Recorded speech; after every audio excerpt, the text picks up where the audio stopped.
Muling abiso sa publiko, makipag-ugnayan na sa inyong mga airline kung may biyahe sa NAIA ngayong linggo. Daan-daan kasi ang apektadong flight at marami ring isasarang kalsada kasabay ng pagbisita ng Santo Papa. May live report si Atina Interia. Atina? Yes, Ivan, tama ka dyan. Isasara nga ang ilang kalye sa paligid nitong Ninoy Aquino International Airport mula sa Huwebes, January 15 para nga sa pagdating ng mahal na Santo Papa.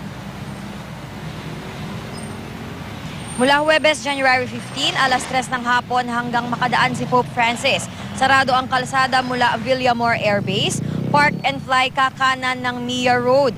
Dahil dito magiging isolated ang NAIA Terminals 3 at 4. Samantala, sa South Road naman pwedeng pumasok kung Terminals 1 and 2 ang destinasyon. Sa pagbalik naman ng Santo Papa mula Tacloban, Skyway ang gagamitin kaya walang isasarang kalsada. Sa Lunes, January 19, 7 a.m. hanggang 10:30 a.m. isasara rin ang Sales Avenue, Andrews Avenue at Domestic Road. Kapag nakaalis na si Pope Francis, bubuksan ng muli ang mga kalsada. Pakiusap din ng NIA sa mga pasahero, makipag-ugnayan sa kanilang airlines para sa schedule ng kanilang mga biyahe. Mas makabubuti raw na agahan ang pagpunta sa airport dahil nga sa pagsasara ng mga kalye. Bukod dito, ipatutupad din ang passengers only sa NAIA 3, kaya drop and go lang. At ang mga susundo naman sa labas lang ng Terminal 3. Samantala, wala nang bakas ng Sirkulo del Mundo, Ivan, na dating nasa rotonda ng NAIA Terminal 3. Dinemolish ito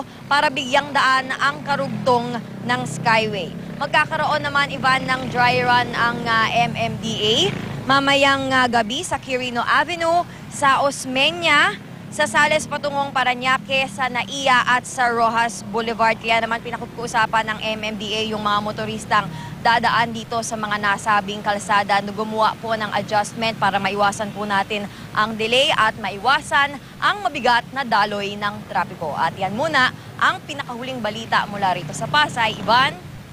Salamat, Atina.